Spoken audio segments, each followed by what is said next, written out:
우린 계속해서 이 주일마다 하나님의 도우심에 대해서 이야기를 나누고 있습니다. 이 도우심에 대해서 우리가 묵상하면서 우리는 하나님께서 어떻게 도우시는가, 어디까지 도우시는가, 그러다 제 마음속에 하나님은 우리를 도우실 때 무엇을 가지고 우리를 도우실까? 하나님이 여러분들의 인생 가운데 도움의 하나님이 되셔서 역사하실 때 무엇을 가지고 도우실까 하는 질문을 하다가 마침 TV에서 재밌는 장면을 봤어요. 최근에 큰 비 피해가 우리 남한과 북한에 같이 있었잖아요. 근데 그 비 피해를 복구하는 장면이 비교되는 장면이 나온 거예요.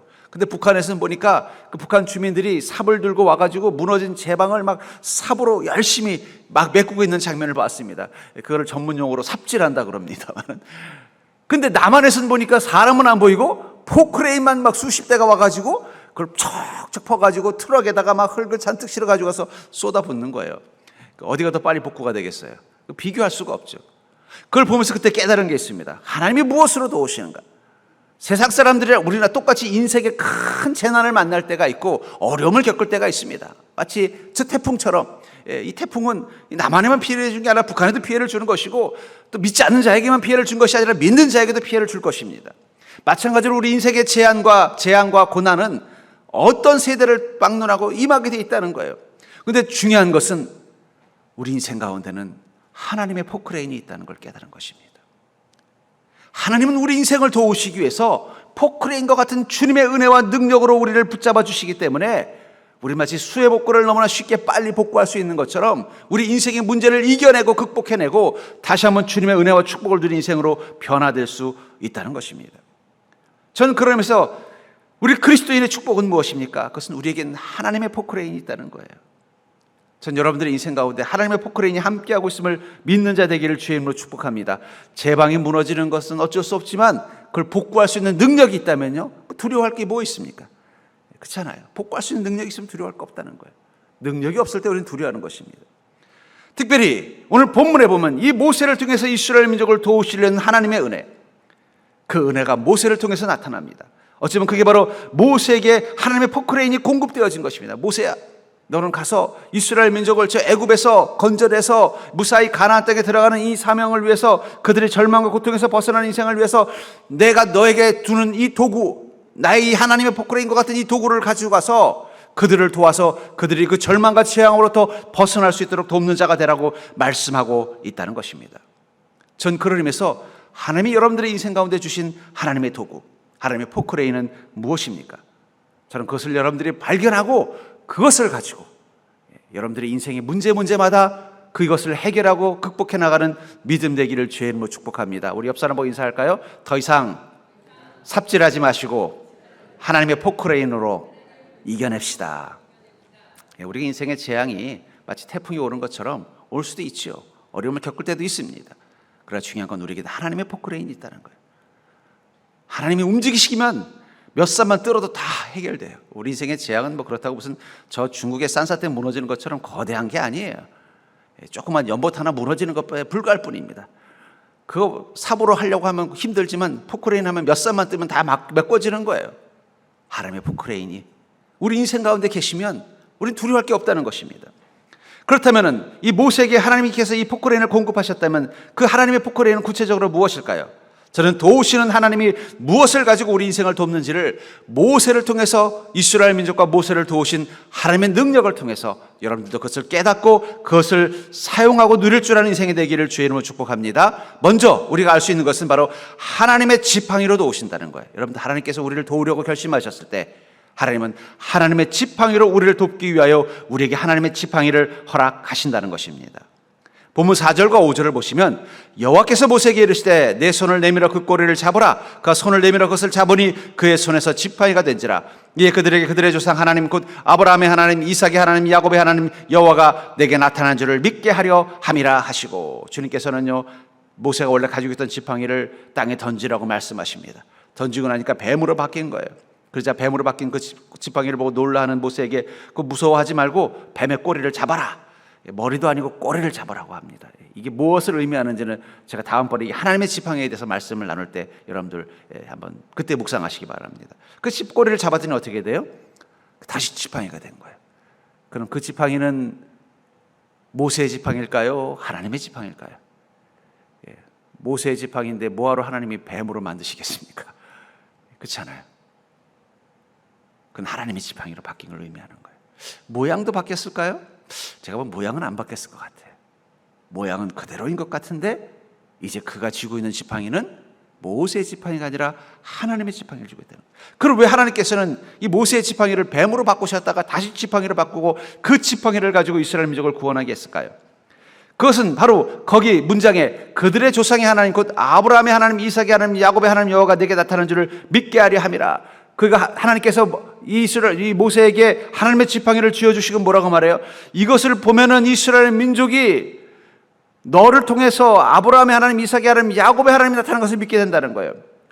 지팡이 하나 바꿔주시고 그걸 믿게 된다고 말씀하신 이유가 뭘까요? 이 지팡이는 권위를 상징하는 것입니다. 이 지팡이는 민족의 계승자, 어떤 집안의 계승자를 의미하는 거예요. 그 옛날에 어떤 중국 영화에 보니까 그 중국의 그 개봉파라는 이 거지들의 집단이 있는데 거기는 이 고수 거기 제일 높은 사람을 후계자를 줄 때 보니까 타구봉이라 그래서 개 쫓는 데 쓰는 지팡이를 물려주면 그 사람이 최고 고수가 되고 거기 최고 리더가 되더라고요. 그러니까 제가 그 장면을 보면서 어쩌면 하나님께서 모세에게 하나님의 지팡이를 주신 건 그걸 의미하는 것이구나. 무엇을 의미하는 거예요? 아마 이전에 아브라함과 이삭과 야곱이 족장이 될 때는 아마 아브라함이 어떻게 했을까요? 자신의 지팡이를 이삭에게 물려주면서 이삭 너는 이제 우리 집안의 최고 리더다 하고 지팡이를 물려줬을 것 같아요. 또 이삭도 어떻게 될까요? 죽을 때 아마 야곱에게 그 지팡이를 물려줬을 거예요. 그런데 어느 순간 그 지팡이는 애굽에서 노예 생활하면서 사라졌던 것입니다. 하나님이 다시 그에게 모세에게 하나님의 계획과 뜻을 상징하며 하나님의 그 인도하심을 상징하며 하나님이 책임지는 어떤 지파를 상징하는 이 지팡이를 허락하셨다는 거예요. 그렇죠. 영국에서도 여왕이 사망하고 그 아들이 왕으로 즉위하자 제일 먼저 하는 대관식에서 무엇을 합니까? 여왕이 쓰던 왕관을 그 새 왕 국왕에게 씌우는 작업을 하잖아요. 그 지팡이는 그런 의미라는 거예요. 결국 이 지팡이는 무엇을 말하는 거예요? 그것은 바로 이스라엘 민족을 이끌어가는 장자, 리더가 됐다는 것을 의미하는 것입니다. 하나님 그것을 상징하는 거예요. 이 지팡이를 보면 하나님께서 우리 민족의 리더로서 우리 조상 아브라함처럼 이삭처럼 야곱처럼 우리 민족의 리더로서 모세를 세우셨구나. 그것을 상징하는 것입니다. 그것을 보고 따르게 될 거라는 거예요. 심지어 그걸 따를 수 있도록 어떻게 하셨습니까? 그 지팡이에다 하나님의 능력을 보여주셨죠. 모양만 가지고는 믿을 수 없으니까 어떻게 해야 돼요? 그 지팡이의 능력을 허락하신 거예요. 그 지팡이를 가지고 나일강을 피로 바꾸기도 하고 홍해를 가르기도 하고 사막 한가운데서 반석에서 물을 내기도 하시는 능력의 지팡이, 하나님의 지팡이임을 보여주는 것을 통해서 어떻게 해요? 모세는 하나님이 세우신 우리 민족의 지도자이구나. 그걸 보게 해주셨다는 거예요. 요한복음 1장 12절에 보면 영접하는 자 곧 그 이름을 믿는 자들에게는 하나님의 자녀가 되는 권세를 주셨으니 여러분 하나님의 자녀가 되면 하나님의 지팡이가 주어집니다. 하나님의 자녀라는 증거의 지팡이가 있다는 거예요.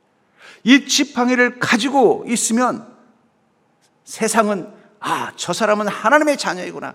하나님의 자녀가 된 것을 뭐라고 그래요? 은혜라고 말하지 않고 권세라고 표현하고 있다는 것을 기억하십시오. 그것은 하나님의 자녀가 되는 순간 우리 손에는요 하나님의 능력의 지팡이, 하나님의 자녀를 상징하며 하나님의 자녀만이 누릴 수 있는 권능과 특권을 상징하는 지팡이를 주셨다는 거예요.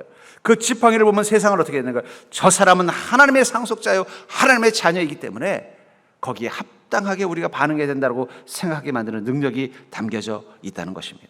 그러니까 여러분들 모든 믿는 자들은 이미 그 손에 하나님의 지팡이가 쥐어져 있습니다. 그 지팡이를 들고 나아가십시오. 과거에 모세가 자기의 지팡이를 들고 살아갈 때는요 그 지팡이는 그냥 양을 키우는 작고 소박한 가끔씩 나타나는 늑대와 같은 들짐승으로부터 자기 몸을 보호하는 작고 소박한 도구였다면 이제 그것이 하나님의 지팡이로 바뀐 순간 그 지팡이를 들고 가자 모세는 자기 혼자가 아니라 200만 명에 되는 이스라엘 민족을 이끄는 위대한 일을 감당하는 자가 되었다는 거예요. 우리가 하나님의 자녀가 되는 권세는 그것입니다. 여러분들이 하나님의 지팡이를 가지고 있는 하나님의 자녀라는 그 생각을, 그 정체성을 가지고 살아가면 그 속에서 하나님의 지팡이가 주는 능력과 권능을 여러분들의 삶 가운데서 경험하게 될 줄 믿습니다. 왜냐하면 여러분들이 하나님의 자녀답게 살 수 있도록 하나님의 지팡이가 역사하실 것이기 때문이라는 거예요. 그래서 성경에 나오는 많은 위인들을 보십시오. 그들의 삶 가운데 하나님의 능력과 이적들이 왜 나타났을까요? 그것은 하나님의 자녀다운 삶을 살게 하시기 위해서라는 거예요. 그 권세가 하나님의 지팡이로 표현되어 있다는 거예요. 그래서 그들은 자기 삶 가운데 주님의 능력이 임하는 것을 경험한 것입니다. 그것이 가능했던 것은 그들에겐 하나님이 허락하신 하나님의 지팡이가 있었다는 거예요. 이제 돌아가실 때 여러분들 초라한 나라는, 초라한 인생이라는 그 작고 낡은 지팡이가 아니라 하나님의 자녀라는 그 권능의 지팡이를 들고 그것을 앞세우고 나가는 걸음 되기를 주의 이름으로 축복합니다. 절대로 모든 믿는 자들은 하나님의 자녀가 되는 권세를 주셨으니 우리가 그 정체성을 좀 가지고 살자고요. 알고 봤더니 여러분들이 이건희 씨의 10번째 아들, 딸이라고 했으면 뭐가 달라졌겠어요? 모든 게 달라지겠죠. 그게 바로 지팡이의 의미라는 거예요. 전 여러분들이 하나님의 자녀라는 그 정체성을 가지고 그 당당함을 가지고 그것 때문에 하나님이 여러분들의 인생 가운데 주신 능력의 지팡이가 이미 주어진 인생이라는 것을 깨닫고 그 당당함 가지고 살 수 있는 인생 되기를 주의 이름으로 축복합니다. 두 번째로, 도우시는 하나님은 무엇을 가지고 우리 인생을 도우실까요? 하나님의 손으로 도우신다라고 오늘 본문은 말하고 있다는 거예요. 하나님의 손으로.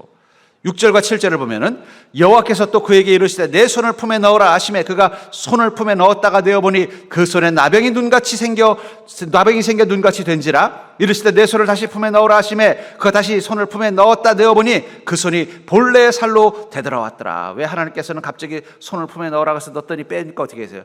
나병과 같이 나병이 생겨 눈같이 되었다. 이 나병이라는 것은 하나님의 징벌과 하나님의 회복해 하심을 상징하는 병입니다. 그래서 나병 환자들은요, 하나님께 벌을 받은 거기 때문에 공동체에 살 수가 없어요. 마을 바깥에 와서 따로 움막을 짓고 자기들끼리 숨어 살아야 돼요. 지나가는 사람 만나면 자기가 나병 환자라는 것을 선포해야 돼요. 내 옆에 오지 말라고.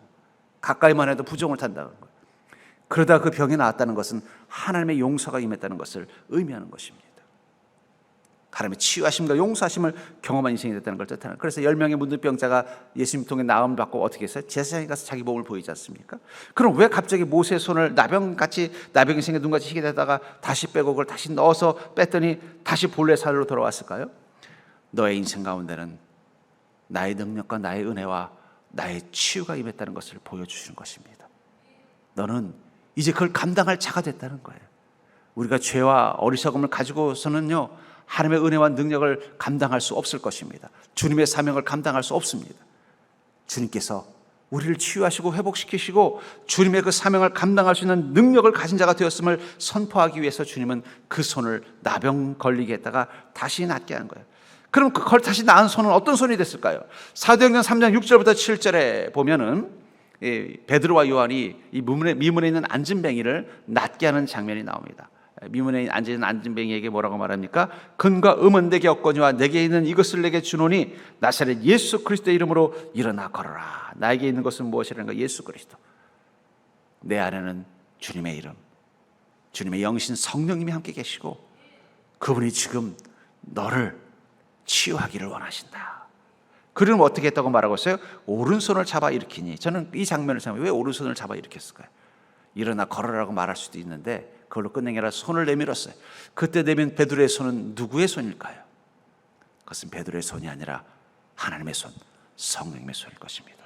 왜 미문에서 구걸하고 있는 이 안진뱅이, 베드로에게 자기 병 낫게 해달라고 부탁도 하지 않은 이 안진뱅이를 보면서, 안진뱅이는 동전 몇 입만 주기를 바랬는데 갑자기 가서 나는 너에게 음과 금은 없거니와, 저라도 몇 번 말했습니다. 과연 베드로에게는 돈이 몇 푼 없었을까요? 거지에게 줄 만큼의 돈도 없었을까요? 아니에요. 비상금은 있었어요. 그럼 거짓말한 것입니까? 아닙니다. 여기서 이 말은 은과 금은 내게 없다는 것은 베드로의 말이 아니에요. 성령님이 그 말을 하신 거예요.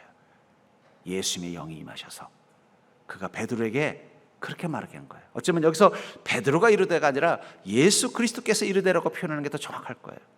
왜냐하면 성령님이 베드로 안에서 말씀하시는 겁니다.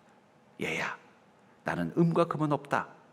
그러나 내가 있는 것을 너에게 주노라. 그리고 예수님이 손을 내밀어서 그 안진뱅이의 손을 잡고 이렇게 세운 것입니다. 그렇다면 그 안진뱅이를 일으켜 세운 그 손은 베드로의 손입니까? 하나님의 손입니까? 하나님의 손입니다. 그 순간만은 그 손은 하나님의 손이 됐다는 거예요. 여러분, 이게 얼마나 놀라운 일입니까? 여러분들의 손이 하나님의 손이 될 때가 있어요. 사람들은 뭘 하면 잘 안 되고 망치는 손을 뭐라 그래요? 똥손이라 그러잖아요. 잘 되는 손은 뭐라 그래요? 금손이 돼요. 여러분, 성령님께서 여러분들의 손의 주인이 되면 똥손이 금손이 되는 줄 믿습니다. 성경에 나오는 사람들의 그 범사에 형통한 삶은 뭐가 되는 거예요? 똥손이 금손 될 때 형통을 경험하는 거예요. 그러니까 우리가 보면 어떻게 돼? 야, 참 이 사람 인간적으로는 참 모자란 게 많고 부족한 것도 많고 약점도 많은데 어떻게 하나님께서 이렇게 복을 주셔가지고 이런 좋은 일들을 경험할까? 그 비결은 뭐예요? 그들은 적어도 그 인생의 그 문제 앞에서 하나님의 손이 될 줄 알았다는 거예요. 그게 바로 똥소리 금소리 되는 겁니다. 야곱을 보십시오. 야곱이 하란 땅에서 양을 키울 때 어떻게 이렇게 양들이 잘 자랄 수 있었을까요? 어떻게 그 웨스탐 사장님이 자꾸 계약 조건을 바꿔서 야곱이 손해보게 만들려고 하는데 오히려 더 잘 될 수 있었던 비결이 뭘까요? 야곱이 원래 양들을 잘 쳤기 때문입니까? 그랬으면 뭐하러 이삭이 에서를 후계자로 삼으려고 했겠어요? 제가 보기에는 아마 아버지 밑에서는 농사일을 잘 못했을 것 같아요.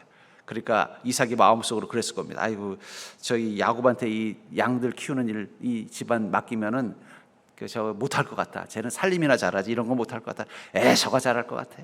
늑대가 오면 쫓아내기도 하고 양들을 잘 이끌기도 하고 에서가 더 잘할 것 같아. 아마 그랬을 것 같아요. 그가 어떻게 이 하란 땅에서는요 키우는 족족 양들이 새끼를 잘 낳고 건강하고 그래서 성공할 수 있었을까요? 왜냐하면 그는 베델에서 하나님을 만났고 그 순간부터 야곱의 손은 하나님의 손을 경험하게 됐다는 거예요. 여러분들 형통을 위해서 기도해야 될 때 제일 중요한 게 있습니다. 무엇을 위해서 기도해야 될까요? 저를 따라해서 손을 한번 이렇게 펼치시고 하늘을 향해 손바닥을 주님 더 이상 똥손으로 살지 않게 하시고 금손으로 살게 하여 주옵소서. 자꾸 내 손이 돼서 인생을 해결하려고 막 이 손 가지고 하니까 자꾸 꼬이는 거예요. 금손으로 바꾸십시오. 성령님이 내 손의 주인이 되어 주시옵소서. 하나님의 손이 임하여 주시옵소서. 모세가 이스라엘 민족을 애굽에서 건져낼 때 그 손은요, 그 전에 자기가 이 이집트의 왕자로 있을 때 그 손이 아니라는 거예요. 그 손이었으면 벌써 실패도 몇 번 했을 겁니다. 그런데 하나님 그 손을 바꾸신 거예요. 네가 이제부터 하는 모든 일들, 그 손으로 행하는 모든 일들을 이제 내가 할 것이다라는 거예요. 나의 손이 행할 것이라는 거예요. 그러자 그때부터 모세가 만지는 대로 하는 대로 다 형통이 일어나고 하나님의 계획이 이루어지는 인생을 살 수 있게 된 것입니다. 저는 그러면서 그리스도인의 축복의 비결은 다른 게 아니에요. 여러분들의 손은 이제 자신의 손이 아니라 하나님의 손이 되어서 그 손으로 사는 자가 되게 해달라고 기도하셔야 된다는 거예요. 그러니까 그리스도의 손은 어떤 손이 되어야 되겠어요? 어떻게 하면 그 똥손이 금손이 될 수 있어요? 먼저 기도하는 손이 되셔야 됩니다. 기도하는 손 되셔야 돼요. 손만 비면 기도하십시오. 손만 비면 기도하셔야 돼요. 제가 그 야구 선수들, 투수들의 손 관리에 대한 이야기를 봤어요. 이 투수들은요, 손을 절대 잘 안 쓴대요. 괜히 요리 같은 것도 안 한대요. 무겁고 힘든 일도 안 된대요. 왜냐하면 손끝에 감각이 무뎌져거나 변해버리면 구질이 나빠지기 때문에 그렇던 거예요. 그래서 투수들은요, 절대로 자기가 오른손을 던진다 그럼 절대 이 손은 아무것도 안 쓴다는 거예요. 그러니까 평소 때도 어떻게 해야 돼? 그걸 아니까 가족들도 그 투수인 이 가족은 절대 요리도 안 시키고 무거운 것도 안 들게 한다는 거예요.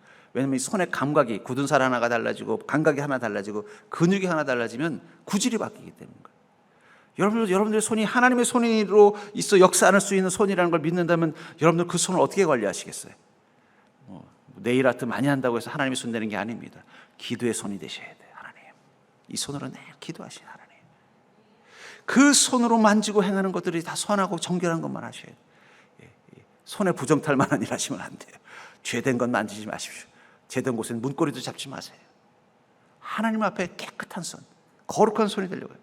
말씀의 손이 돼야 돼요. 이 손이 말씀을 따라 실행하는 데 쓰이는 손이 되셔야 된다는 거예요. 그리고 창조의 손이 되셔야 돼요. 사명행 한다는 것은 하나님의 손이 돼서 그 손으로 하나님이 행하시려는 일들을 행하는 자가 되는 거예요. 그게 사명자가 되는 것입니다. 여러분들의 가정을 변화시키고 여러분들의 인생을 변화시키는데 이 손을 사용하기 위해서 그 손을 쓰십시오. 사람들에게 상처를 주고 자기 인생을 망치고 세상을 망치려 되는 그 손 쓰지 않겠다는 마음 가지고, 그래서 이 어떤 죄를 짓거나 어떤 피를 묻힌 사람이 다시는 그렇게 살지 않겠다고 할 때 뭐라 그래요? 나 이제 손 씻었어. 여러분, 손 씻으십시오. 이제 똥손으로 살지 않겠다고 손 쓰십시오. 하나님의 손으로만 살겠다는 마음. 그럼 그 순간부터 여러분들의 손을 통해서 하나님의 능력이 나타날 줄 믿습니다. 그때부터 여러분들의 손은 하나님의 포크레인이 될 거예요. 그럼 하는 일들마다 주의 형통이 나타나는 거예요. 그 손으로 이루는 일들마다 축복의 결과물이 나오는 거예요. 전 여러분들이 그 의미와 그 지혜를 깨닫는 자가 되기를 주의 이름으로 축복합니다. 그렇기 때문에 날마다 여러분들의 손에서 하나님의 손이 나타나기를 기도하십시오. 그 마음 가지고 그 손으로 행하신다면 하는 일들마다, 그것이 직장 생활이든 가정을 섬기는 일이든 주님을 섬기는 일이든 무엇이든 복된 일이 될 줄 믿습니다. 또 오늘 우리 주방 봉사하시는 우리 권사님들도 식당에 가서 국자 들기 전에 주님, 이 손이 예수 그리스도의 손이 되게 하여 주옵소서. 오병이의 기적을 일으켰던 예수 그리스도의 손이 되게 하여 주옵소서. 제자들에게 떡골을 떼어주던 예수 그리스도의 손이 되게 해 주옵소서. 그 마음 가지고 하시면은요, 그날 먹은 음식들은 다 우리 사랑하는 성도님들에게 다 피와 살이 될 줄 믿습니다. 먹어도 살이 안 찌는 복된 음식이 될 줄 믿습니다. 그런 마음 가지고 먹고 나면 주님의 위로를 경험하는 음식이 될 줄 믿습니다. 우리가 이 손을 바꾸셔야 된다는 거예요. 세 번째로는요, 도우시는 하나님은 무엇을 가지고 우리 인생을 도우실까요? 하나님의 입으로 도우신다는 거예요. 하나님께서 우리 인생을 도우시기 위해서 우리 입술 가운데 하나님의 입을 허락하신다는 것입니다. 본문 11절과 12절을 보시면, 여호와께서 그에게 이르시되 누가 사람의 입을 지었느냐? 누가 말 못하는 자나 못 듣는 자나 눈 밝은 자나 맹인이 되게 하였느냐? 나 여호와가 아니냐? 이제 가라. 내가 내 입과 함께 있어 할 말을 가르치리라. 모세가 뭐라고 하면, 아유 주님, 제가 다른 건 어떻게 하겠는데 제가 말 주변이 없습니다. 제가 애굽에서 얼마나 말 주변이 없었으면 이스라엘 민족 편들다가 오히려 내가 그 사람들에게 실망 주고 그 사람들에게 모함당해서 이런 험한 꼴을 당했겠습니까? 제가 말 주변이 없어요, 주님. 그랬더니 주님 뭐라고 말씀하시는 거예요? 네 입은 누가 만들었니? 내가 만들지 않았니? 내가 너와 함께 있어서, 내 입과 함께 있어서 네가 무엇을 말해야 되는지 가르쳐 주겠다. 여러분, 우리가 입술을 열어서 하나님의 계획과 뜻을 말하는 순간 우리의 입은 나의 입이 아니라 하나님의 입이 된다는 사실을 기억하시기 바랍니다. 그러니까 여러분, 입술 정말 중요한 거예요. 이 입술이 여러분 하나님의 포크레인입니다.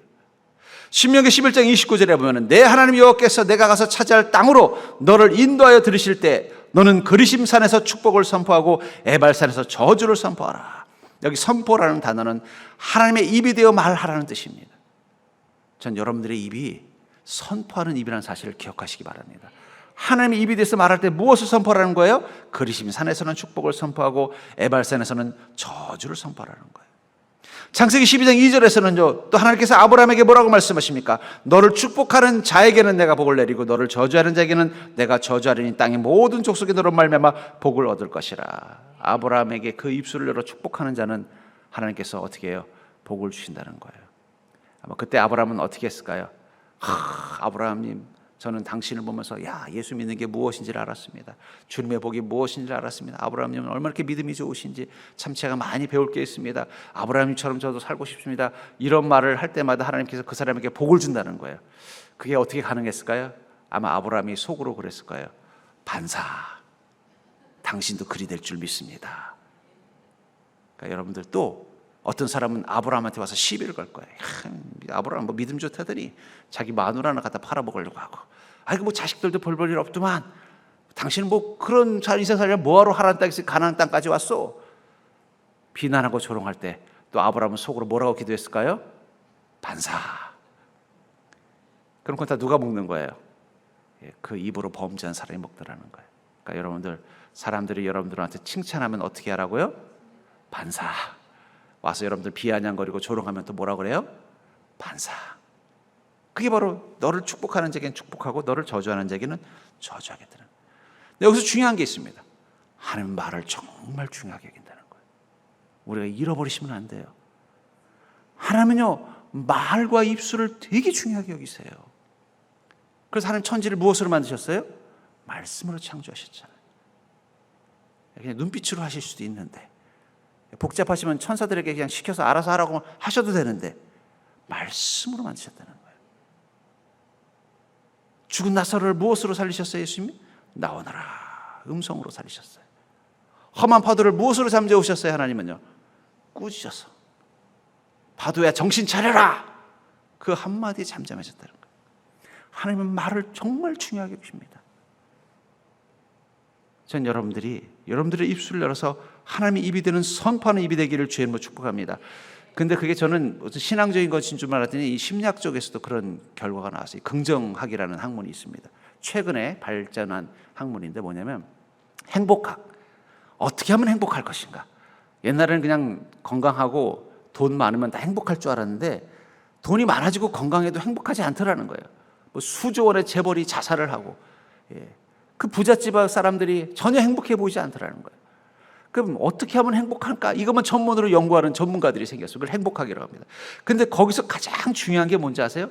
행복한 사람들의 공통점은 그들은 생각과 말이 긍정적이라는 거예요. 이게 기초라는 거예요. 기초. 매사에 부정적이고 비판적이고 회의적인 사람은요, 행복할 수가 없대요. 뭐 돈은 더 많이 벌 수도 있고 하는 일은 더 잘 될 수도 있고 그런 모습으로 성공할 수는 있지만 행복할 수는 없대요. 여러분, 이 직업군 중에 가장 불행한 직업이 뭔지 아세요? 그건 정치가입니다. 정치가들은 좋은 말을 안 해요. 맨날 욕하고 싸우고 불행할 수밖에 없어요. 왜냐하면 입술을 열어서 선한 걸 말하는 게 아니라 악한 걸 말해야 되기 때문에. 우리가 주님의 축복을 누리기 위해서는 우리 입술이 선포하는 입술이 돼야 돼요. 하나님의 입이 되어서 말할 줄 아는 자가 돼요. 우리 입의 가치를 중요하게 여기셔야 된다는 거예요. 여러분들의 입술이 축복과 사랑을 말하는 입술이 되기를 주의 이름으로 축복합니다. 마음속에서는 자꾸 비판도 나오고 짜증도 나오고 원망도 나오고 집에 가면 그냥 막 그 자식들과 가족들을 바라보면 막 화가 올라오더라도 입술을 열어서는 어떻게 하라고요? 축복하십시오. 사랑하십시오. 사랑한다고 말하십시오. 진짜 막 화가 나오면 어금니를 꽉 깨물고 사랑한다 이렇게라도 말하시라는 거예요. 적어도 이 입술이 내 입술이 아니라 하나님의 입술이 돼요. 내 마음은 너무 화가 나고 막 짜증나고 해도 입술은 어떻게 해요? 그거를 표현하면 안 돼요. 저는 그런 적이 없습니다만 가끔 어떤 목사님들은요, 이 설교단에서 자기의 그 실패와 또 자기의 실망과 자기의 그 억울함을 막 말하시는 분들이 있어요. 그러면 안 돼요. 저는 절대 그런 거 안 하려고 합니다. 왜냐하면 적어도 이곳에서만은 내 입이 아니라 하나님의 입이 되려고 애를 쓴다는 거예요. 전 여러분들이 하나님의 입이 되기를 주의 이름으로 축복합니다. 하나님께서 왜 코로나 기간 동안 우리 입술에 마스크를 씌우셨을까요? 너의 말들은 좀 그만해라. 네가 입을 열어서 말해봤자 코로나밖에 더 나오니 이제부터는 나의 입이 되거라. 모세는 애굽에서 나와서 애굽에 다시 들어가서 가나안 땅에서 이스라엘 민족과 함께할 때 한 번도 그 입술이 자기 입술이 돼본 적이 없어요. 철저히 하나님의 입술이 돼서 선포하는 자의 입이 됐다는 거예요. 그래서 어떤 일이 났어요? 모세가 말하는 대로 다 되게 해주셨다는 거예요. 네가 나의 입이 돼서 말하는데 네가 한 말이 이루어지지 않으면 그건 내가 거짓말한 것이 되지 않니? 여러분들이 그 입술에 권능이 있다는 걸 믿고 이제부터 그렇게 선포하십시오. 하나님, 이제부터 제가 하는 모든 말들이 하나님의 입에서 나오는 말이 되게 해주시옵소서. 그리고 그 입으로 여러분들을 좀 축복해 보세요. 그러면 하나님께서 하신 말이니까 어떻게 해요? 약속을 지키셔야죠. 이런 배짱 가지고 좀 사세요. 여기 성경에 보면은 이 족장들 아브라함과 이삭과 야곱은요, 자기가 이제 생명이 다 할 때 꼭 하는 일이 뭐예요? 자기의 입술을 열어서 자녀들을 축복하는 것입니다. 그럼 그 자녀들은요, 그 축복을 받으려고 애를 써요. 결국 에사하고 야곱하고 왜 원수지간이 됐어요? 아버지 입에서 나오는 말이 자기에게 복이 되는 말을 듣고 싶어서 그랬던 거예요. 그럼 생각해 보시죠. 뭐 아버지가 뭐 자식 둘인데 많지도 않고 둘인데 다 좋은 말 해주면 되잖아요.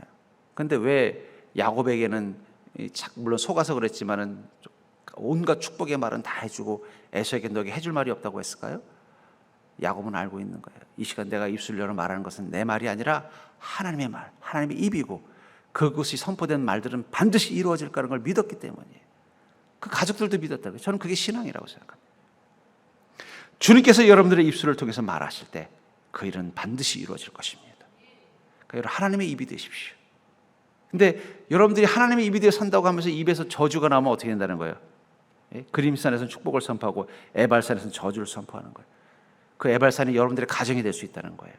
자식들에게 자꾸 욕하고 비난하고 형제들을 비난하면요, 결국 여러분들 에발산에서 하나님의 입이 되는 거예요. 그럼 저주를 선포하면 어떻게 돼요? 다 저주받는 거예요. 전 여러분들이 모두에게 복을 선포하는 자가 되기를 주님으로 축복합니다. 여러분들의 입술이 하나님의 입이라는 입이 될 수 있다는 사실을 기억하시고 만나는 사람들에게 축복하십시오. 만나는 사람들을 사랑하십시오. 그 입술을 열어서 그 사람들을 위로하시고 격려하십시오.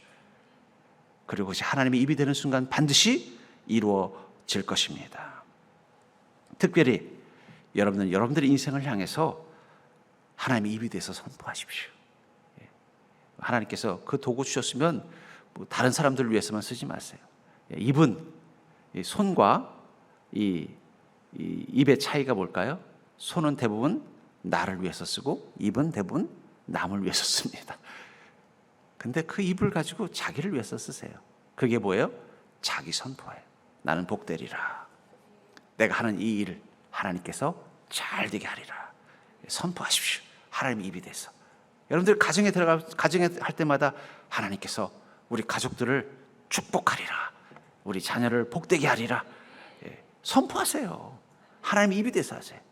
왜 그때는 인색하게 꼭 다물고 그냥 가만히 계시고, 왜 남한테만 좋은 일 하십니까? 여러분들이 거울을 보고 자신에게 선포하십시오. 하나님께서 나에게 이런 복을 주시리라. 입술을 먼저 열어서 하나님의 입이 되게 만드세요. 하나님이 포크레인 줬어도 그 포크레인 가지고 땅을 파지 않으면 아무 의미가 없는 거예요. 마당에 세워놓으면요, 그건 썩어서 고철밖에 안 되는 겁니다. 하나님이 입을 주셨다면 그 하나님의 입을 가지고 자꾸 써야죠. 어떻게 쓰는 거예요? 축복하십시오. 여러분들 보니까 다 저주할 사람은 별로 없는 것 같으니까 축복만 하세요. 가족들을 축복하시고, 일터에서 직장 동료들을 축복하시고, 사장님이 힘들게 하면 사장님을 축복하십시오. 축복하면서 섞으세요. 하나님께서 우리 사장님을 복되게 해서 사업이 잘 되고 가정이 잘 되고 나도 잘 대해주리라. 이러면은 그다음부터 사장님 관계가 달라지는 거예요. 축복의 입이라는 거예요. 하나님의 입이 되는 것입니다. 이 세 가지, 하나님의 지팡이, 하나님의 손, 하나님의 입, 이것은 모든 그리스도인에게 선물된 하나님의 선물입니다. 그러니까 여러분들의 이 창고에 이 세 가지가 다 있다는 거예요. 여러분들 영혼의 창고에 하나님의 지팡이, 하나님의 손, 하나님의 입.